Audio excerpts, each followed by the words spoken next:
Hello and welcome to That Man. That is some merchandise, and today we are looking at Miss Kobayashi's Dragon Maid. Now, normally I tend to do volumes one at a time, however, this one's, I just reread the whole thing recently, and I kind of felt, why not talk about the whole thing on a whole?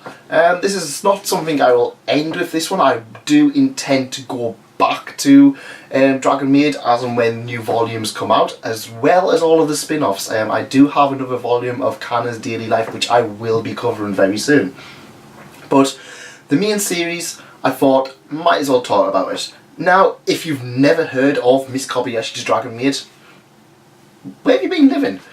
The anime was a massive runaway hit about 2 years ago now, and as of writing, or recording even, we still don't have that in the UK. We have every mediocre series released by Funimation, and many stuff that's that came out early to mid last year, but we don't have Miss Kobayashi's Dragon Maid. It's one of those ones that's in limbo, along with half of the back catalogue. Sort something out, Sony, Funimation, Manga UK, or whoever's got it there at the moment. But Miss Kobayashi's Dragon Maid is another Monster Girl series. Yes, it is certainly a Monster Girl series about an office worker who discovers an injured dragon, saves her, and then just says, why don't you just come back with me? Just be my maid.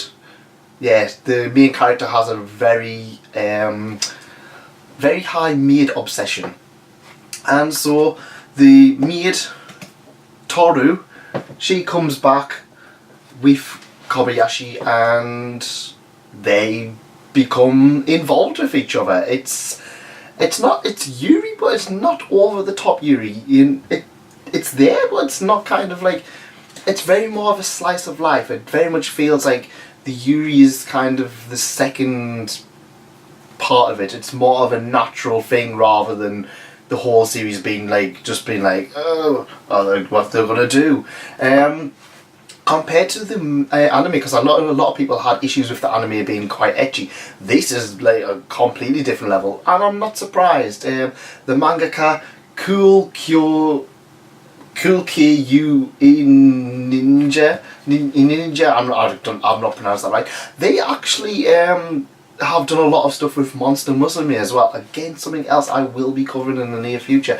They have they've done a lot of like short comics and short stories and stuff like that. They've done a lot of hentai, obviously, and they've done a lot of ecchi series in the past. But obviously, Dragon Maid is the one that they really are well known for. Another one I did cover a while back was Mononoke Sharon, which is obviously by the same person as well. So yeah, they do have a lot of Monster Girl kind of things going on with them, and that's completely fine by me. So in Miss Kobayashi's Dragon Maid, it is the day-to-day life of Miss Kobayashi and Toru, her Dragon Maid. Toru, she's very, I wouldn't say demanding, she's very like trying to get into Miss Kobayashi's pants, and I'm kind of all for that. It's very relaxing to see something like this. We kind of just see, it's sort of been all like cute and just like, oh, I'm not sure if I'm like this, and it's just like, yeah, I want to see you naked, eat my tail.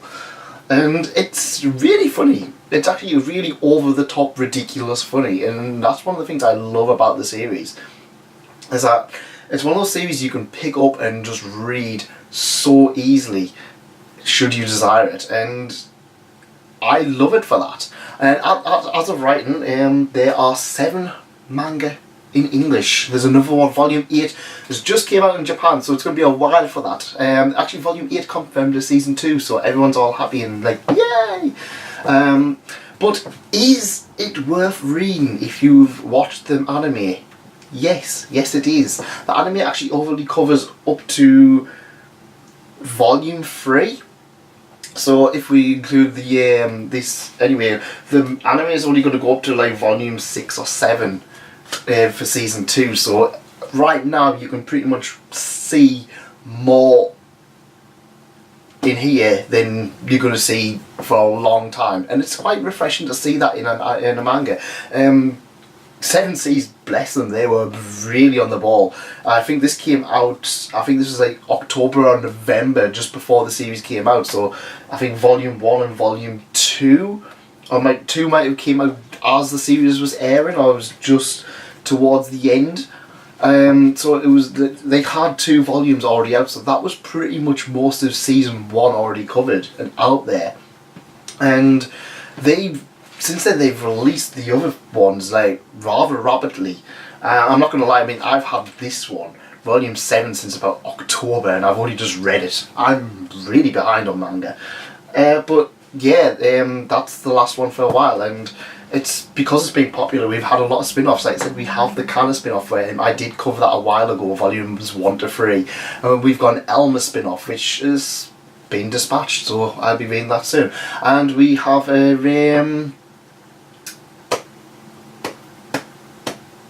I can't what the other girl's called. The boob one. And I'm not going to be surprised if we see a Fafnir and a Lululu one come eventually as well. So, the other characters, like we said, we've discussed them. So we have Toru, the main dragon maid, the one who's all feisty and wants to eat the tail. She's pretty much the focus of the story in most of them. Her and Kobayashi, it starts blossoming in from more of a kind of, I'm going to jump you to kind of being very much a relationship. It's actually one of those things, and it's kind of nice how like they kind of like look at it's like, because Kobayashi ends up basically having a family, it's just like, oh well, how am I going to tell my parents? And it's like, whatever happens will happen. It's like, and it's very it's nice to see, because it's very shonen-esque, because there's a lot of shonen battles and stuff like that. There's a lot of stuff where they kind of like look at it and it's just like, oh yeah, we need to do this and that, and it's like there's a lot of fights as well, so it's very interesting how they kind of do it. Next up is Kana Kamui. Most people will know this one. Ravioli, ravioli, don't lewd the dragon lolly, even though she's actually like 300 years old or something ridiculous like that. And she is the moe girl, the cute moe girl who's just so adorable. And most of her stuff, she starts off being, she's a trickster. She's never got really any attention from her parents, so she kind of rebelled and tricks them, and then yeah, it's quite interesting how they do it, and it's something, again, once I start going more in depth with all of these, it's something that she's been picking up recently in the manga. Her storyline's been picking back up with her parents, and it's pretty interesting. I really do like it. Next up we have Elma as well, who is another dragon, who is the dragon of peace and harmony.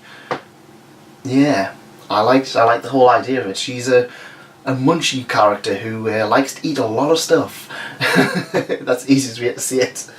We also have Ilililu.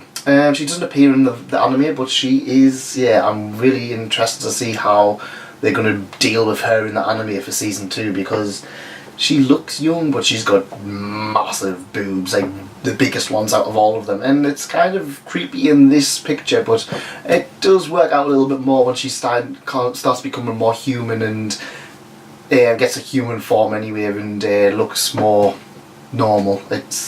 She's okay. We also have, I can't remember what she's called. We have Kobayashi herself, an office worker. They made a game coder in the anime, which was quite interesting as well. And we have Fafnir, who is a dragon who protects his treasure, comes to the other world, the human world, and ends up becoming a gamer, an otaku, who just hoards everything. He's really good at games because he likes to hoard stuff. And yeah, it's very interesting. I like the dynamics between all of the characters. We have a lot of shipping between the characters. Between Kana, and we see Kana and Blossom and friendship between a young girl with a massive forehead. Fafnir has another friend who they're really close to. Actually, is a kind of shonen AI for it as well, between them two. We have the boob. I can't know what she's called. I don't know why. I've literally just read the whole thing. She's kind of a young boy, which is a little bit creepy. And Elmer just likes to eat things. So, will you enjoy Dragon Maid? I'm going to see you probably will. It's a lot of charm. There's a lot of fun to be had into it. And I would definitely see it's one of those ones that it's worth picking up. It's worth reading if you just want to have an easy to read manga. I enjoy this one, especially a lot more compared to the canon one, which is a spin-off. We'll go into that. That one's a little bit more difficult to read, I would say. But this one, you'll just be smiling through the whole thing. I know I've covered 7 volumes in about 10 minutes, and yeah, I'm sorry for that. I will go into things a little bit more when it's possible. I just wanted to see it. It's like, yeah, I was like, I wanted to talk about manga more, and I was like, what have I got? And I was like, all of Dragon Maid. I've just read the whole thing, might as well talk about it. So what do you think of Dragon Maid? Are you excited for season 2? Who is your favourite one?